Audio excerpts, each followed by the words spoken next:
Welcome back to another Campfire Talk episode.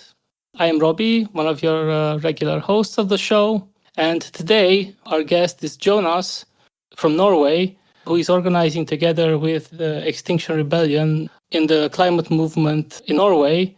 Before we kick things off, would you like to say a few things about yourself and also about XR Norway? Absolutely. Yeah, I've been a core organizer in Extinction Rebellion and also a spokesperson for about 5 years' time. I have planned together with others about 50 direct actions. So I have plenty of experience both from planning and executing and media and also mobilization in the Norwegian context.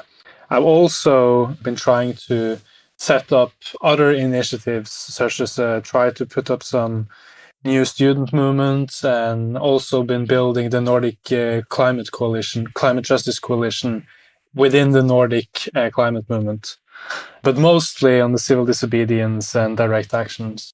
With this podcast, our idea is to give also some information about climate science and what's happening, but also to give people the confidence and knowledge to also to start from zero a group, and also take a group from low level to really big actions that you have also done in Norway. And that's why I'm really glad that you are with us today. Thank you for inviting me. So when we introduce the pod, we say that we try to focus on, well, especially the Balkans and Eastern Europe, because this is where we are located, but generally what is happening in the climate movement outside the EU core. Norway is a bit a particular case because it's a high-income Western country. It's not like a semi-periphery or like Romania. But at the same time, it's not part of the EU. And like, for example, when I search for, let's say, top 10 gas producers in the EU, right, then Norway doesn't show up. Another statistic which I hear a lot is when this Neptune Deep project in Romania will start extracting fossil gas from the Black Sea next year, Romania is going to become the top gas producer in the EU. Yeah, but at the same time, like Norway is extracting 5 or 10 times as much as Romania will. Yes. And also there's the UK, which is also not part of the EU. So it might give kind of a distorted view when you say top gas producer, right? I think a lot of people know that Norway is quite a large fossil fuel producer globally. It's one of the big players. But at the same time, it's a relatively small country. And if you look up some statistics, which I did for this episode, so if you look for statistics per capita, actually Norway is in the top 3 producers per capita for both oil and gas on the planet, at the same level with some of the Gulf states, Qatar, Kuwait, Saudi Arabia, which is surprising to me also, well, I guess to a lot of the listeners.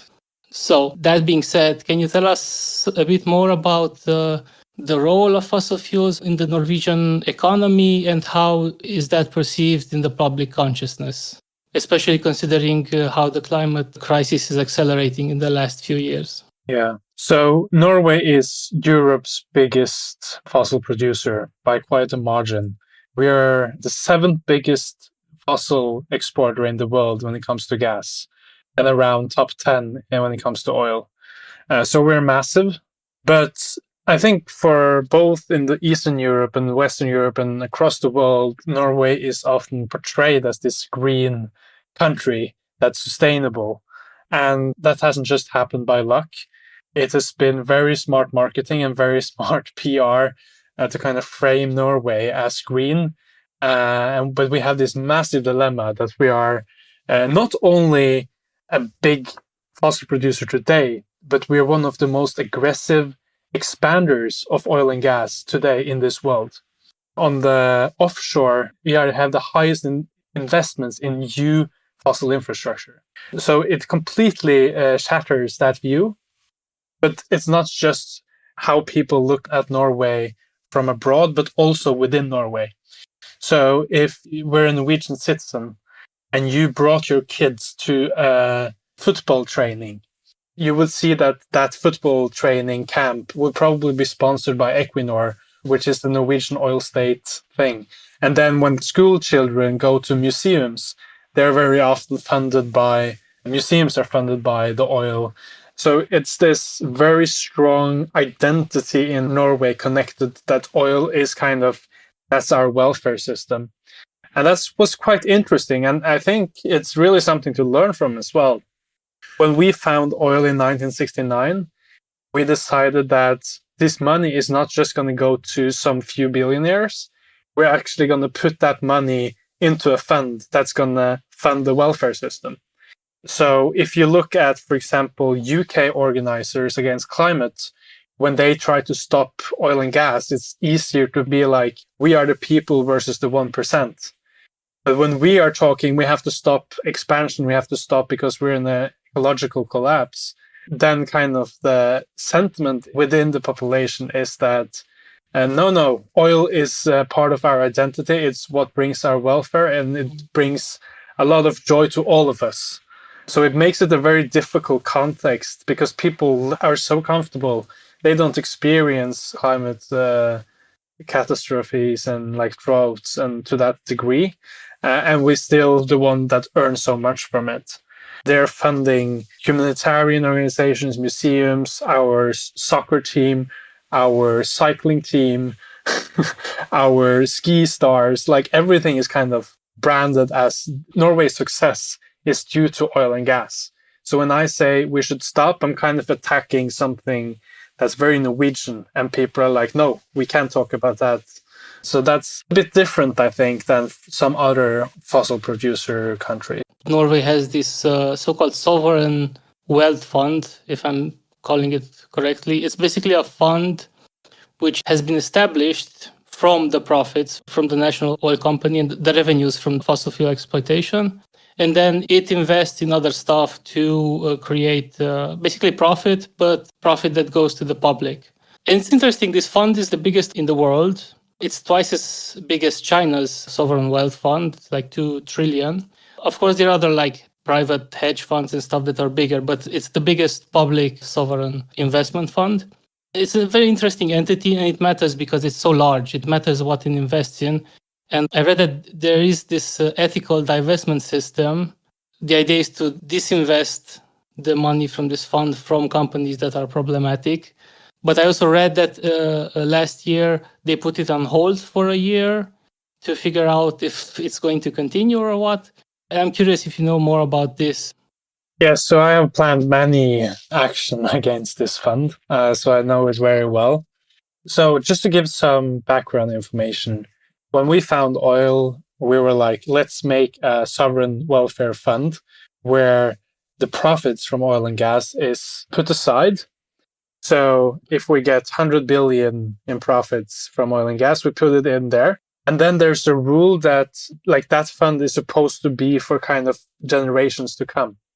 So each government can take out 3% of the fund's value and put it into our welfare budget, like our annual budget. But the rest is kind of have to be left there.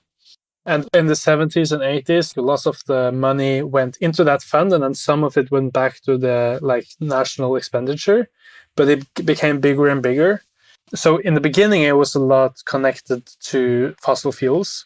Then they decided that we're going to put this on the market. So then all this fund was kind of invested in all types of companies around the world. So literally 1 or 2% of every big company in the world is owned by a Norwegian welfare fund. Google, Nvidia, Tesla, you name it. And what the government has decided is that they're going to invest where they see most profits. So you have like 50 people, just traders, working on that to kind of figure out where to invest to maximize profits. And this has grown massively. So today, I read newly that in 2025, our welfare fund grew by $200 billion just last year. And very little of that came from oil and gas. It's mostly just from speculating. And because the world economy is going up, then the welfare fund goes up. And they're saying that it's apolitical. So we're like, why are we investing in companies that destroy our future?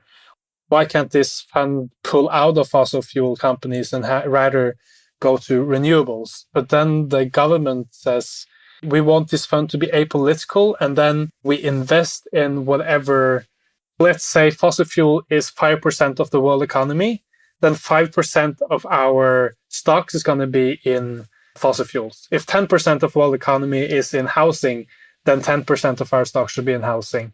You see? But then over the years, they have been heavily criticized, not just from climate, but also because they have been investing heavily in the genocide in Gaza. So this welfare fund has been investing, like it's the biggest investor in Europe in companies that's on UN watch lists that's complicit in the genocide.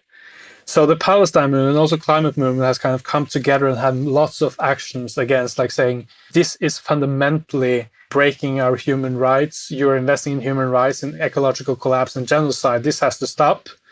And then we have an ethical committee, which is just a joke. I mean, they're just there for the optics. And they have been saying, no, we can't then do anything because that will be political and we have to keep to the profits. And then they have excluded some, but that's like after lots of pressure. And because there's been so much disagreement from it, then the government was forced to kind of do something new that actually brings into ethical considerations into being. While they're doing that, they just said, we're just going to stop the ethical council and have no ethical considerations until we have a new solution. So that's why the ethical committee was shut down. And currently there's not really any ethical considerations. So yeah, it's basically just for profit.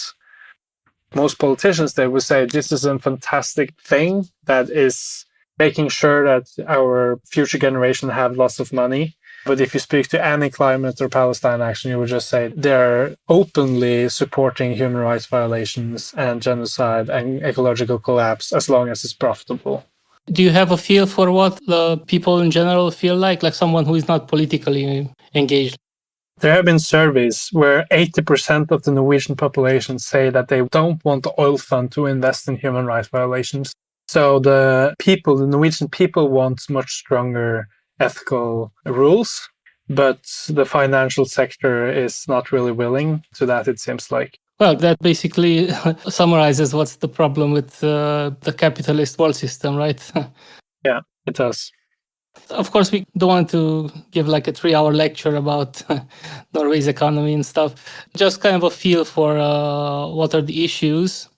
Most of all, I would like to hear, and I guess our listeners also, about what you and XR and the other groups that you're organizing together with, what you are trying to do against this big investment, both financial and social, of the country in fossil fuels.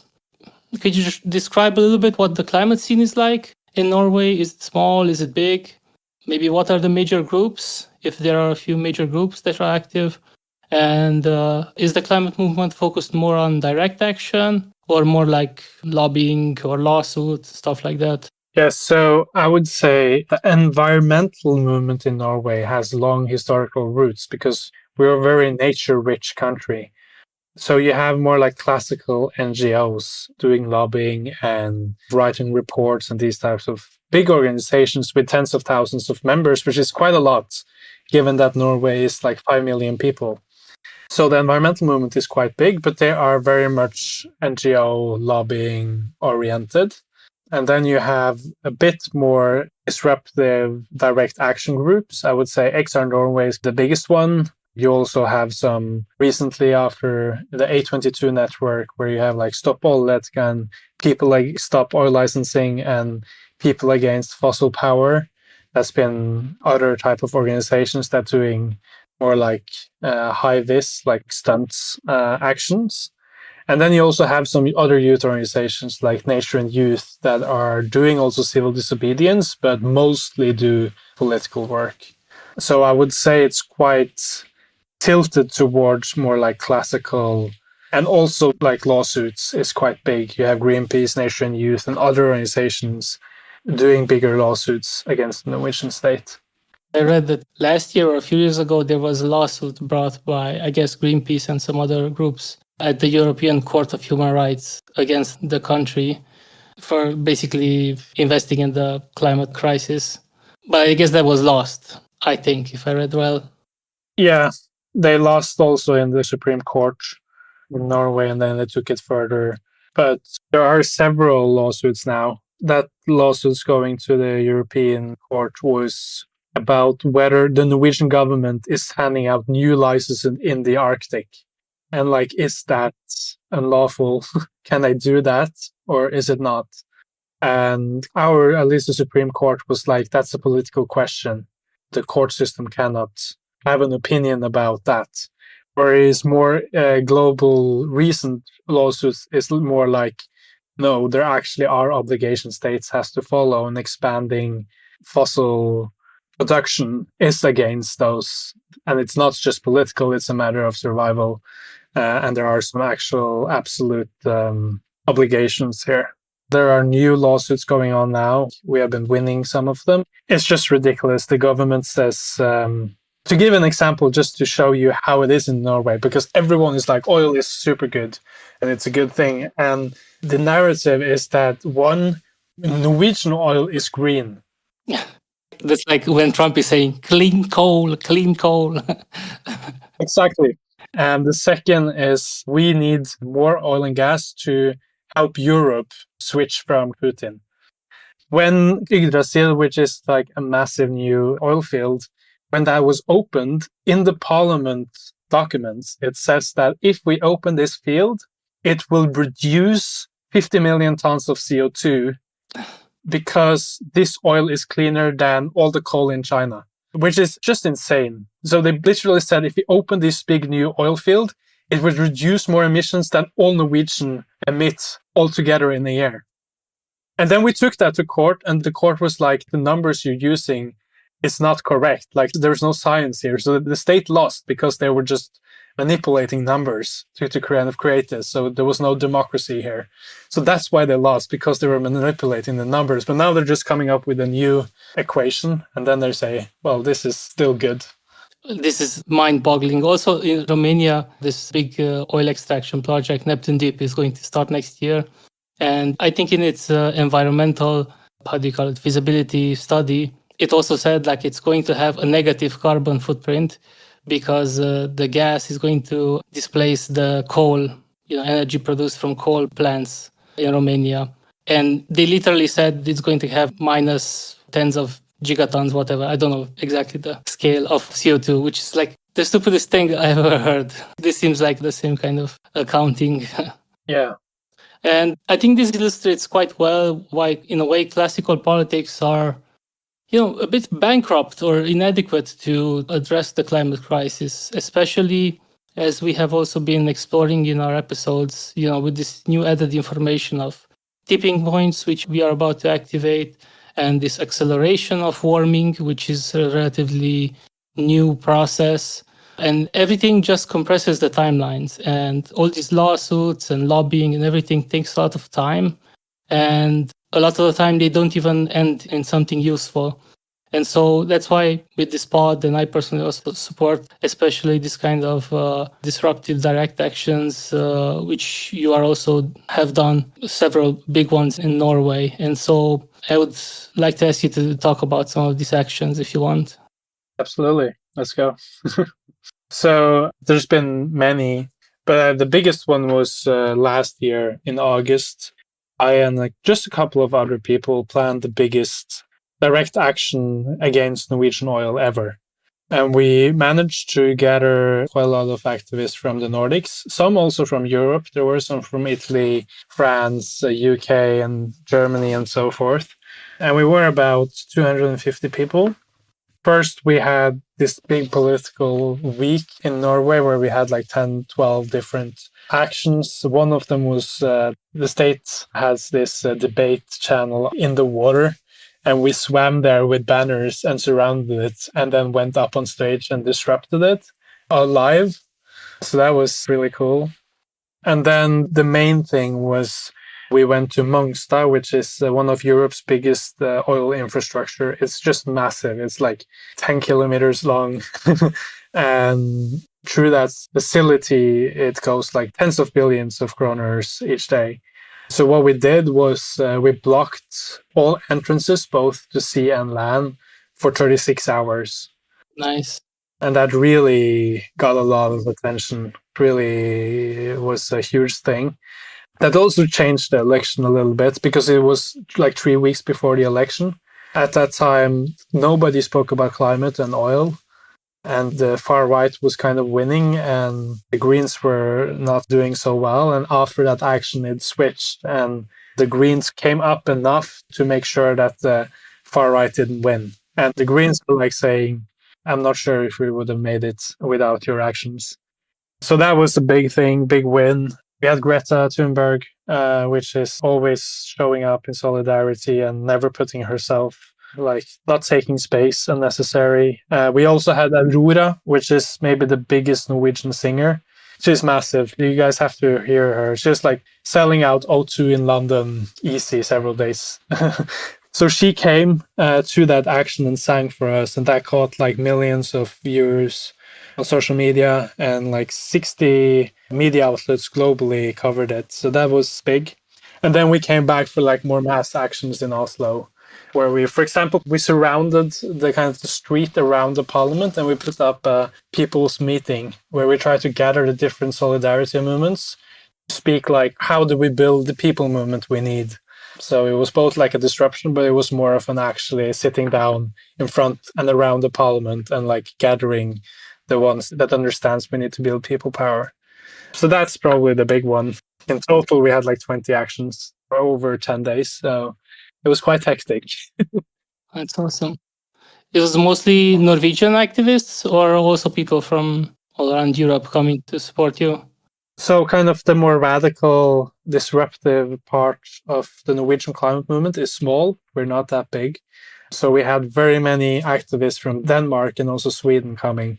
So it was about 50-50. In the West Coast, in Mongstad, there were more international than Norwegians. But in the other places, there were more Norwegians. But it's great. Like the problem is also like so large scale, and so we can only fight it in an internationalist approach. So that's great to hear. Yeah, I think so. And also the year before we had this oil conference in Stavanger, which is with over 60,000 participants, and we had lots of big action this week. And after that, like there were different Nordic groups, and then we sat down and we were like, the Nordic Climate Youth Movement, let's come together and strategize and skill share and learn from each other. So then we put up a conference in Copenhagen, and we're kind of discussing a more common strategy and skill sharing. And then we decided that the whole Nordic Climate Youth Movement is going to come to Norway in August. And now in 2 weeks, we're having the same conference. We're getting like the 75 of the most central youth climate organizers to sit down in Falun in Sweden for 3 days and kind of, okay, what's the way forward? So that's really interesting to see that we're trying to build coalitions and alliances across countries and also hopefully more in Europe and globally. Mm-hmm. To give an example of a different kind of action, if you want, I remember when we met a few years ago, you described to me this action that you had that involved blocking an LNG ship. So a ship that was carrying liquefied natural gas from entering a port. Do you want to describe that one? Because it's interesting. It's a different kind of action. It's also blocking something, but it's on the sea. And it feels like a different quality to it. Yeah. And impressive also. Like for me, how can you block a giant cargo ship? Yeah. So we kind of did that in Mongstad. We both had like blockades on the roads to kind of block the refinery, but we also had activists blocking the harbor. In that Mongstad, they have 10 different harbors. So that's just the scale of it. So we could track on marine traffic to see what cargo, like LNG or other ships, is going to dock. There's a security zone. We kind of reach the security zone with a kayak or a boat. And then we inform that we are here now. And then we send that to the cargo ships. And there's rules that they cannot go into that area. So then they just have to dock up and wait there, literally. If you block an LNG, it's very difficult if it's like an open sea. But if it's going somewhere, then you can go where it's supposed to dock, and then they can't enter without the police removing you. The end goal is not that through this action we will reduce emissions by some great amount, but at the same time, it's impressive that for some hours you have blocked some part of the huge fossil fuel machine. Yeah, it's both great images, like you can just see a small kayak and a massive cargo ship behind with like flaring and a lot of oil infrastructure. That's the good image. But it's also like it costs a lot of money because these cargo ships have tight schedules. So if you disrupt something with a day, then they're kind of late everywhere and it just messes up with the logistical in other ports as well. So yeah, my dream is that we coordinate it in lots of different harbors and docks around the world, and then we can really cause some problems. That sounds like a good plan for the future, but not the far future, because if it's too far, it will not matter that much. We have some deadlines. Exactly. When we are talking about this kind of disruptive direct actions, it also comes with quite a lot of risks. And yeah, I would ask you about two of these risks, if you want to talk about them. First is police violence, which varies a lot by country to country. And I'm curious how it's in Norway. And the other is the legal repercussions. And if you can talk a little bit about that. If you face some legal repercussions, and if yes, what kind of support do you have? Which is also good information to say to other groups how to prepare like legal support. Yes, so I've been kind of dealing a lot with the legal consequences. Police violence is very unlikely in Norway. It's one of the few countries in Europe where you can expect not to be beaten up.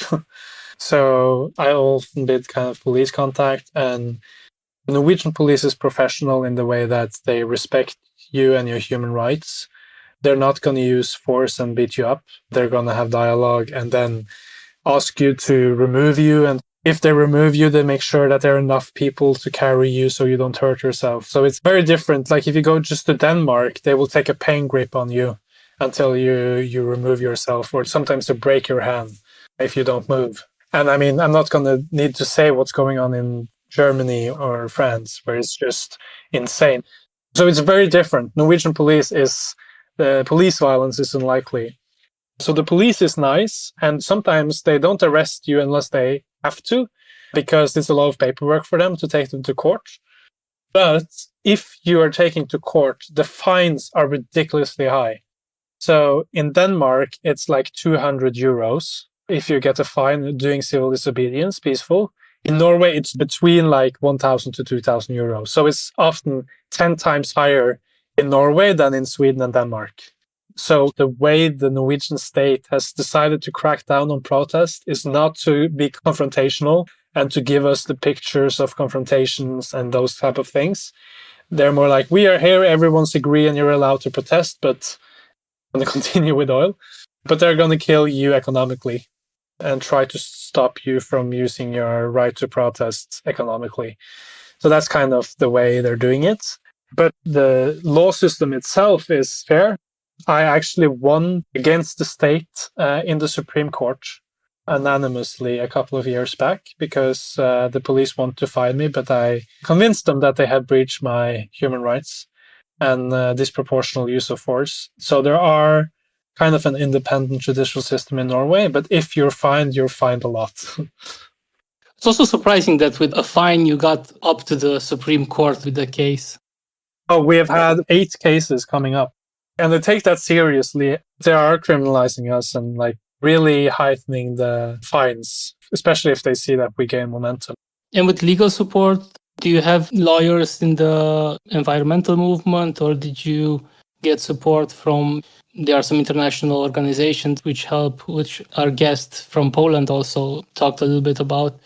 I was curious how you managed the legal support. Did you have to do it alone, for example, or was this already established by the group, by XR, how the support is going to happen, or if you want to say details like this? Yeah, to be honest, it's been mostly me and some others, a lot of now experience from the legal consequences. So I'm often the one that gives legal briefs and kind of know what's right and not, and defend people off sometimes in court as well. but I'm not a lawyer. So we don't have lots of legal support systems, but we have one lawyer that I always call if that helps us.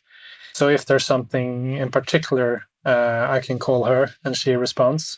And if you're taking to court, you can apply for having a lawyer, especially if it's a bigger thing. The state normally gives you a lawyer free. In my case, the police said you have to pay this, and then I didn't get a lawyer. I defended myself and I won. That's nice. Which was a bit insane. And then the state said, we're taking this to the next step. And then when they were kind of saying we don't agree, then they also gave me a lawyer because it's like the next step. And then I lost. And then I took it to Supreme Court and Supreme Court accepted it. And then obviously also get a lawyer for free. So yeah, when we had the big action in August, it was mostly me and the lawyer kind of giving legal advice. Mm-hmm. Is there any resources that you would like to highlight? Websites or places that people can follow the actions that you're doing? Usually the big actions also appear in international media, but if you have something in particular that you would like to recommend. I mean, obviously, like we have Instagram and Facebook, but fuck Meta. Yeah.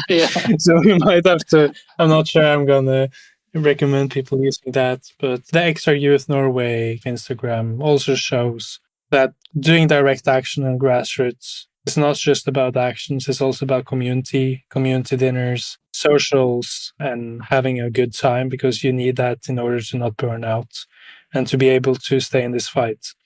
I think that's also a message, like, don't forget what you see is like the grand, spectacular thing, but there's so much behind where you need a foundation and you need a community in order to sustain yourself through this struggle. That's such a great point. Thank you for saying it. Yeah. Thanks for offering us your time and energy to record this. And we are going to transition to a how-to section where we go into more detail about one of the actions. So stay tuned for that also.